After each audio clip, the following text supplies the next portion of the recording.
Ah, ah bah c'est midi, on va manger? Et comment ça, non? Bah, c'est midi, on va manger, non? T'as pas faim, mais quel rapport? À midi on mange. Comment ça, pourquoi? Bah, on a toujours fait comme ça. Le jeûne intermittent, c'est un rapport avec les lycéens qui surveillent les salles de spectacle ou... Ah non, je comprends rien du tout. Tu nous fais une petite vidéo pour nous expliquer parce que moi je patauge là. Allez, générique. Pendant le générique, je vais me grignoter un truc quand même. À tout de suite.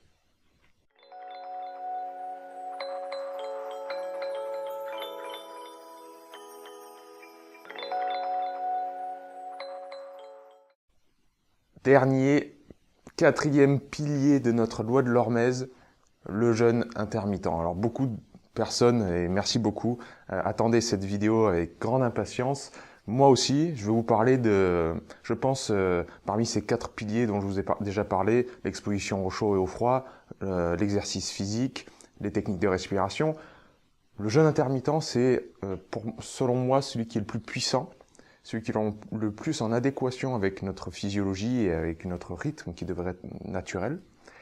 Et c'est celui qui m'a le plus transformé, je pense. Donc je suis très content de vous en parler aujourd'hui et ça a toute sa place dans la loi de l'Hormèse car, comme vous allez pouvoir le constater encore une fois, c'est par ce stress métabolique qui est puissant mais court, qu'on fait sur l'organisme, eh bien la réponse de l'organisme, ça va être de tendre vers l'amélioration. Alors le jeûne intermittent, vous voyez, j'ai mis un chrono au centre de Jean-Louis, il s'intéresse pas à quoi manger. C'est ça qui est génial, hein, c'est dans ces quatre portes d'entrée dont je vous ai déjà parlé, on s'intéresse jamais à qu'est-ce qu'on met dans son assiette. Ça, à mon avis, cette démarche, elle sera faite par vous au bout d'un certain temps, mais sûrement dans un second temps. Là, on ne s'intéresse pas à quoi manger, pas à qui manger non plus, évidemment, pas à où manger, pas à combien, quelle quantité, on s'intéresse à quand manger. Si vous comprenez l'anglais, je vous conseille les vidéos de Jason Fung, qui a fait un travail exceptionnel sur le jeûne intermittent et qui a une clinique aux États-Unis et qui, voilà, qui pas guérit les patients, mais qui prend soin en tout cas de personnes en surpoids, diabétiques, etc., uniquement par quand manger, uniquement par le jeûne intermittent. Sinon, il y a les vidéos de Thierry qui sont merveilleuses concernant le jeûne et le jeûne intermittent, évidemment. Alors, quand manger? Ben oui, quand manger? Parce que si on prend le rythme actuel, les gens se réveillent le matin, ils prennent un petit déj avant de partir travailler, ils vont au bureau, ils se font un snack vers 10-11 heures devant la machine à café, donc un café avec des biscuits ou un carré de chocolat ou un fruit, peu importe. Vers 12h30, 13h, c'est l'heure du déjeuner. Un goûter vers 16h, 17h, pareil, une tisane avec un fruit ou un carré de chocolat ou avec un biscuit. Ils rentrent chez eux, ils dînent, et après devant la télé, il y a encore un snack, et ils remangent des biscuits avec une bière ou peu importe. Ils ont mangé 6 ou 7 fois dans la journée. Et si vous cumulez les différents aliments, peut-être on arrive à quelque chose comme 30 ou 40 aliments différents. Donc tout au long de votre vie, ça fait peut-être 30 ans, 40 ans, 50 ans, 60 ans que vous tenez ce rythme-là. Pendant 60 ans, vos organes du tube digestif ne se sont jamais reposés. Jamais. Ils ont bossé comme des dingues toute la journée, 365 jours par an. Vous vous accordez bien des vacances sur les îles Canaries, Farniente, etc. 3 semaines par-ci, 2 semaines par-là, vous partez au ski, etc. Vous vous accordez du repos. Est-ce que vous vous accordez du repos à vos organes digestifs? Jamais. Le but du jeûne intermittent, ça va être donc d'accorder une longue plage de jeûne pendant la journée à votre corps. Et pendant cette plage de jeûne, il va se passer plein de phénomènes physiologiques qu'on va décrire après. Je vais vous parler de mon expérience et je vais vous présenter le modèle qui est le plus couramment adopté, c'est celui du 16-8. Moi, je faisais 3 repas par jour il y a encore quelques années et j'ai enlevé le petit déjeuner. Donc maintenant, j'en fais plus que 2, déjeuner et dîner. Donc il y a une plage horaire d'environ de 16 heures. Si, mettons, vous arrêtez de manger à 20 heures le soir et que vous remangez seulement à 12 heures à midi le lendemain, ça fera 16 heures où vous aurez laissé tranquille votre organisme. Vous aurez bu que de l'eau. Et la prochaine fois que vous aurez mangé, donc, ce sera à midi. Donc, déjeuner, pas de grignotage entre les repas et dîner. Ce n'est pas une restriction calorique. Vous mangez autant de nourriture. Vous faites juste des repas peut-être plus volumineux. Mais vous ne mangez sur la fréquence que 2 fois.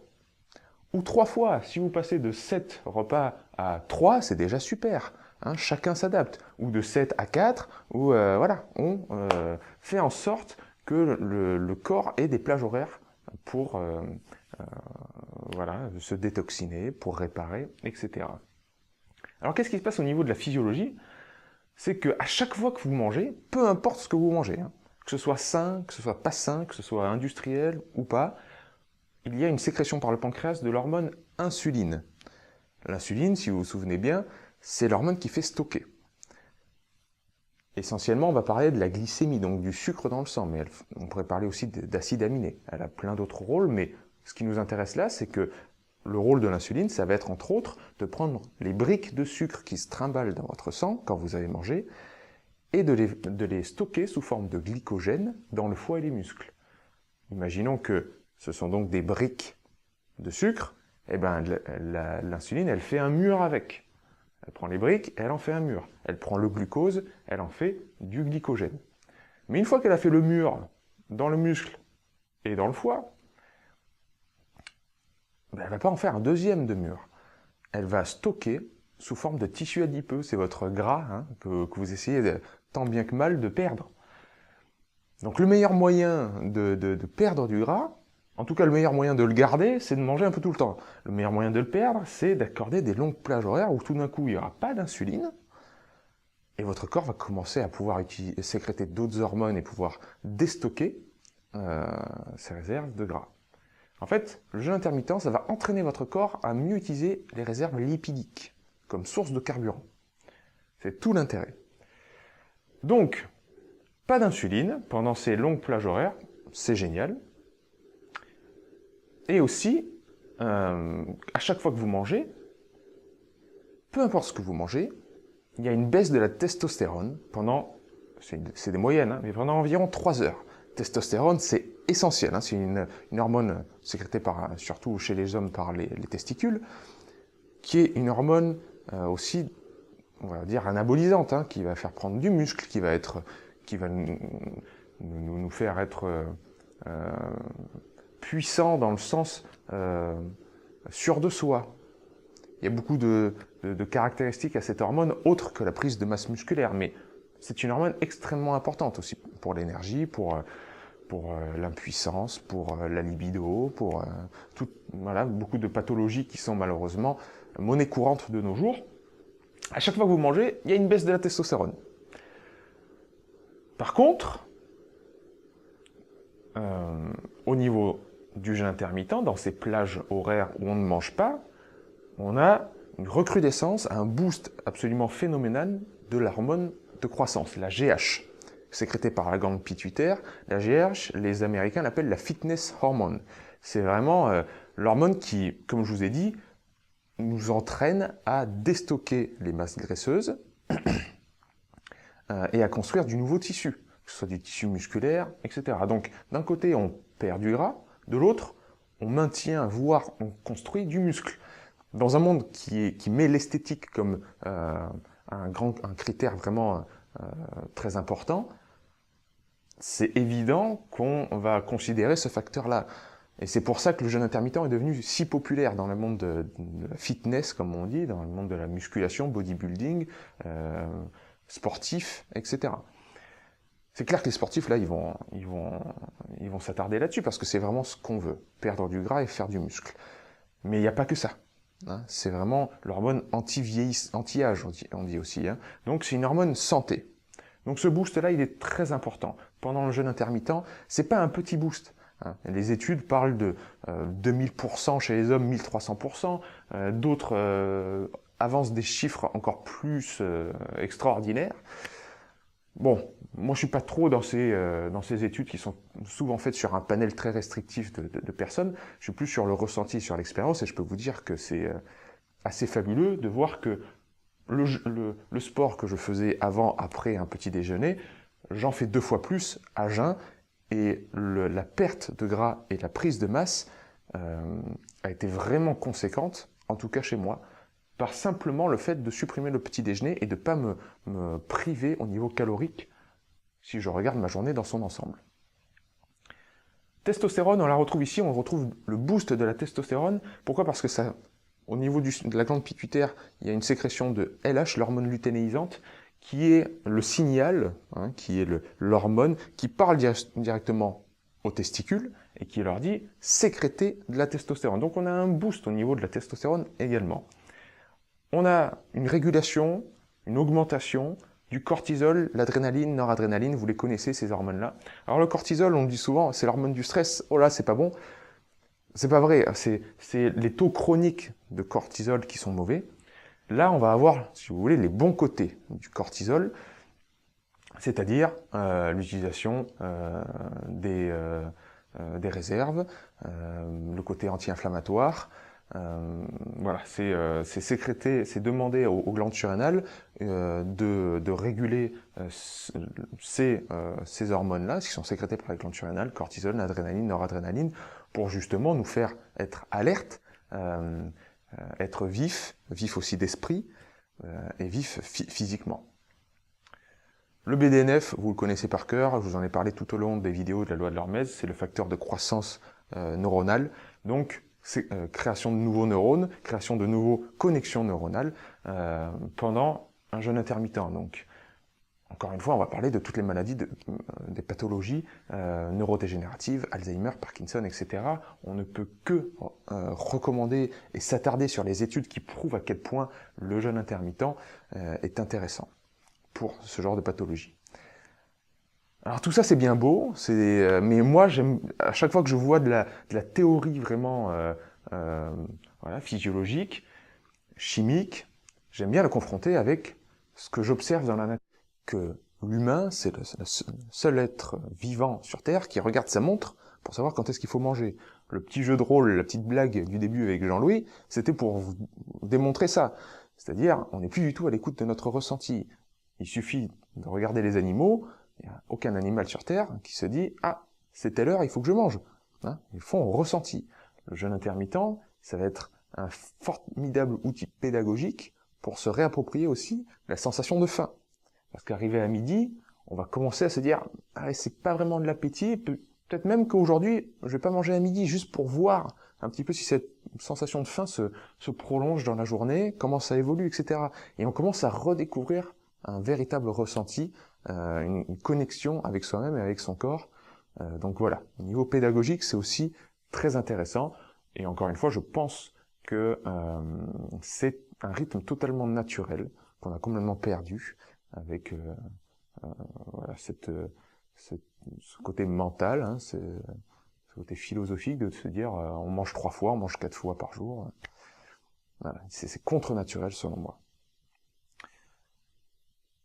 Un autre grand côté du jeûne intermittent, c'est l'autophagie. Du jeûne en tant que tel, hein, mais l'autophagie, ça a été salué et médiatisé par chance, par la découverte, enfin, par le prix Nobel en 2016, il me semble, attribué à un docteur japonais, qui a expliqué donc que par le jeûne, l'autophagie était un formidable moyen au niveau des cellules pour se recycler et pour se nettoyer. Qu'est-ce que ça veut dire? Bon, bah, vous savez, la phagocytose, phagie, hein, étymologiquement, ça veut dire manger, hein, casser, consommer. Donc, donc la cellule va se manger elle-même, un petit peu, dans quelque sorte. C'est-à-dire qu'elle va recycler certaines protéines, certains déchets qui sont à l'intérieur d'elle. Alors, je vous ai fait 4 petites étapes dans la cellule, hein, on retrouve la cellule avec sa double membrane, et il y a des sortes de vésicules qui sont aussi à double membrane, qui vont s'étirer, qui vont grandir pour englober une partie du cytosol, enfin du cytoplasme, pardon. et recycler, manger, entourer dans un premier temps ces déchets, ces protéines mal formées, etc., qui ont besoin d'être recyclées ou éliminées. Elles vont fusionner avec un lysosome qui est un organite à l'intérieur de la cellule. Et à l'intérieur de ce lysosome, tout ça va être digéré, recyclé, etc. Donc c'est un formidable moyen, ça c'est plutôt la macro-autophagie, il y en a plusieurs différentes. Je vous laisserai fouiller là-dedans si ça vous intéresse. Mais les grandes lignes, c'est pour dire qu'au niveau cellulaire, le fait de jeûner, de laisser l'organisme tranquille, ça va pouvoir enclencher ce fabuleux phénomène cellulaire qui est en fait le nettoyage de l'intérieur même de nos cellules. On parle plus du drainage lymphatique, on parle plus de nettoyer le sang, des humeurs comme dirait Hippocrate. Là on parle de l'intérieur même des cellules. Donc encore une fois, un côté fabuleux de pratiquer ce jeûne intermittent. Bon là j'ai un petit peu résumé les bons côtés de ce quatrième pilier de la loi de l'hormèse. La perte de poids, évidemment, par les sécrétions hormonales, moins d'insuline, plus d'hormones de croissance, etc. La prise de masse musculaire, comme je l'ai dit, hormones de croissance, testostérone, énergie. Dépression, logiquement, si vous avez suivi les autres vidéos que j'ai faites sur la loi de l'hormèse, on sait que la noradrénaline, l'adrénaline, la sérotonine, ces neurotransmetteurs qui sont justement en carence ou dysfonctionnels peut-être, on peut dire, dans les pathologies de dépression et de déprime, de burn-out, etc. Là, on a une recrudescence, donc évidemment que ça va jouer sur ce genre de pathologie et de déséquilibre.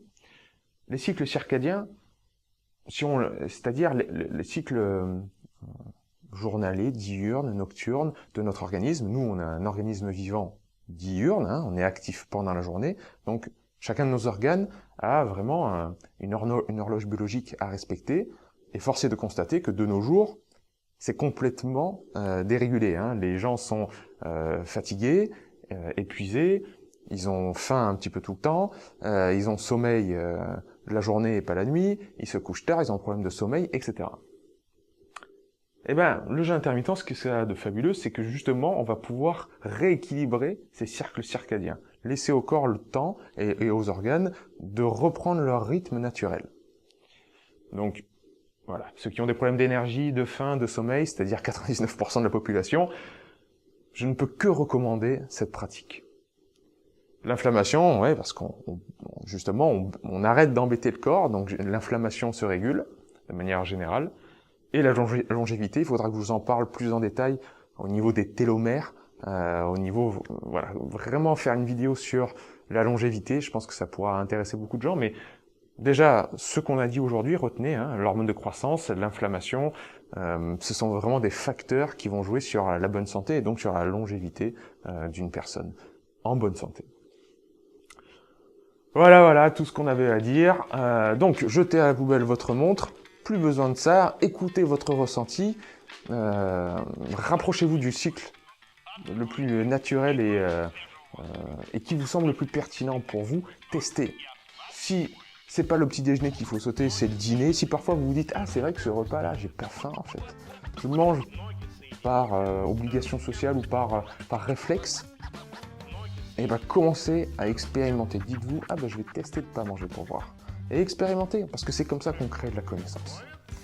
Voilà les amis, j'espère que cette vidéo vous a plu. Je vous donne rendez-vous pour une prochaine vidéo sur Verisme TV où on s'attardera sans doute sur le système endocrinien. Je sais que c'est demandé par beaucoup de gens. Je prépare tout ça avec grand plaisir avec mon ami Jean-Louis. En attendant, on vous dit à bientôt et n'oubliez pas que la vérité, elle est déjà en vous.